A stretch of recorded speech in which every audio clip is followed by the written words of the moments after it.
Vous écoutez La Voix de l'Espérance, une émission qui vous apporte paix, joie, confiance et espérance.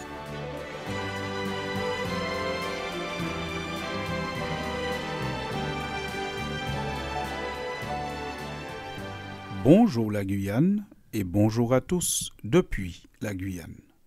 Comme chaque année, la plupart des pays consacrent une journée, un dimanche, pour honorer les mamans. En Haïti, la fête des mères se célèbre le dernier dimanche du mois de mai, alors qu'elle est célébrée le deuxième dimanche de mai aux États-Unis et au Canada. La fête des mères est célébrée en France aussi le dernier dimanche du mois de mai. En revanche, si ce jour coïncide avec la Pentecôte, elle est repoussée au premier dimanche de juin. C'est pourquoi cette année, la fête des mères aura lieu le dimanche 4 juin 2023, puisque la Pentecôte est célébrée en ce dernier week-end du mois de mai. La Pentecôte vient du mot grec Pentecosté, qui signifie 50e. C'est pour cela qu'elle est célébrée 50 jours après Pâques. Jésus avait annoncé à ses disciples, le jour de son ascension, rappelez-vous, nous avons parlé de l'ascension dans l'édition précédente, qu'il recevrait le Saint-Esprit qui leur permettrait de témoigner et d'attester efficacement du ministère de Jésus. Il pourrait témoigner de l'incarnation du Christ, de son ministère, de son amour, de sa mort, de sa résurrection, de son ascension et surtout de la promesse de son retour, et cela à Jérusalem, dans toute la Judée et jusqu'aux extrémités de la terre. C'est ce qui s'est fait puisqu'aujourd'hui, le christianisme est connu aux quatre coins du monde. Voici comment s'est passé le don du Saint-Esprit au jour de la Pentecôte. Nous lisons dans le livre des Actes au chapitre 2, à partir du verset 1er. Le jour de la Pentecôte, ils étaient tous ensemble dans le même lieu. Tout à coup, il vint du ciel un bruit, comme celui d'un vent impétueux, et il remplit toute la maison où ils étaient assis. Des langues semblables à des langues de feu leur apparurent, séparées les unes des autres, et se posèrent sur chacun d'eux. Et ils furent tous remplis du Saint-Esprit, et se mirent à parler en d'autres langues, selon que l'Esprit leur donnait de s'exprimer. Fin de citation. Nous avons donc bien compris que le don du Saint-Esprit se déroule lors de la Pentecôte, ce qui signifie que la Pentecôte, en tant que fête religieuse, existait déjà. Cela est très clairement indiqué dans le texte du livre des Actes des Apôtres que nous venons de lire. Le don du Saint-Esprit se déroule le jour de la Pentecôte juive. Or, dans la tradition juive, c'est pendant cette fête qu'on célèbre le don des tables de la loi sur lesquelles Dieu a inscrit de son doigt les 10 commandements au mont Sinaï après avoir libéré son peuple de l'esclavage d'Égypte.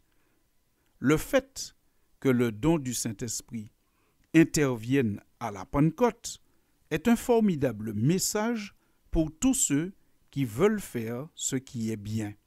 La Pentecôte, c'est une fête qui nous dit qu'on n'est pas condamné au mal. On n'est pas condamné à mal faire.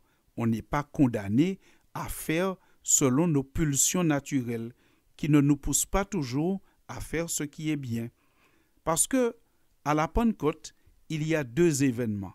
Il y a d'abord le don des 10 commandements par Dieu et il y a aussi par Dieu le don du Saint-Esprit.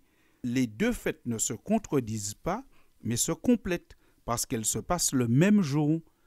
En donnant le Saint-Esprit aux apôtres et aux 120 personnes qui étaient avec eux, Dieu indique par là qu'il voudrait que l'homme soit en capacité de faire ce qui est bien, d'observer ses commandements. D'ailleurs, c'est Jésus lui-même qui l'a dit. Dans l'évangile de Jean au chapitre 14 et à partir du verset 14, Jésus dit ceci: « Si vous demandez quelque chose en mon nom, je le ferai. Si vous m'aimez, gardez mes commandements. Et moi, je prierai le Père, et il vous donnera un autre consolateur, afin qu'il demeure éternellement avec vous. » Fin de citation. Dieu est la personnification du bien, et il donne les moyens de faire le bien par son Saint-Esprit à tous ceux qui le désirent. Je le répète une autre fois, la Pentecôte, c'est un formidable message. C'est un message que Dieu donne pour dire à l'humanité: vous n'êtes pas condamnés au mal, vous n'êtes pas condamnés à faire le mal sans pouvoir rien changer à votre situation. Lorsque les apôtres reçoivent le Saint-Esprit, on peut observer chez eux, d'après le récit biblique, une transformation radicale. Eux qui avaient tellement peur de la mort, tellement peur de la souffrance, qu'ils avaient tous abandonné Jésus au moment de son arrestation, même Pierre allant jusqu'à le renier en jurant « Je ne connais pas cet homme », ils ont été transformés, puisqu'après, ils ne fuyaient plus lorsqu'on les menaçait à cause de leur foi. Ils répondaient avec sincérité et avec courage. Il vaut mieux obéir à Dieu plutôt qu'aux hommes. Ils étaient prêts à subir la torture, la mort, mais ils n'étaient plus disposés à renier leur foi. Ce qui signifie que lorsque le Saint-Esprit entre dans un être humain, il le transforme. De la lâcheté, il passe au courage. Nous pouvons aussi noter que les disciples, même lorsque Jésus leur parlait de sa mort prochaine, ils étaient préoccupés par une chose: lequel d'entre nous devrait être estimé le plus grand? Vous pouvez lire ce débat entre les apôtres dans l'évangile de Luc au chapitre 22 et au verset 24. Tandis que lorsqu'ils ont reçu le Saint-Esprit, un seul intérêt prévalait. Un seul sujet d'émulation éclipsait tous les autres. Ils n'avaient à la tête qu'un sujet: refléter le caractère du Christ, travailler à l'édification de son royaume. Les apôtres, d'ailleurs, rendaient avec beaucoup de force témoignage de la résurrection du Seigneur Jésus, et une grande grâce reposait sur eux. Ils mettaient désormais tout en commun. Il n'y avait plus de rivalité entre eux. Et si c'était ça, la solution pour transformer cette société où il y a tant de rivalité, tant de disputes, tant de mal, tant de crimes, et si c'était que les hommes se tournent vers Dieu et lui réclament le don du Saint-Esprit, pourquoi ne pas y penser et y travailler?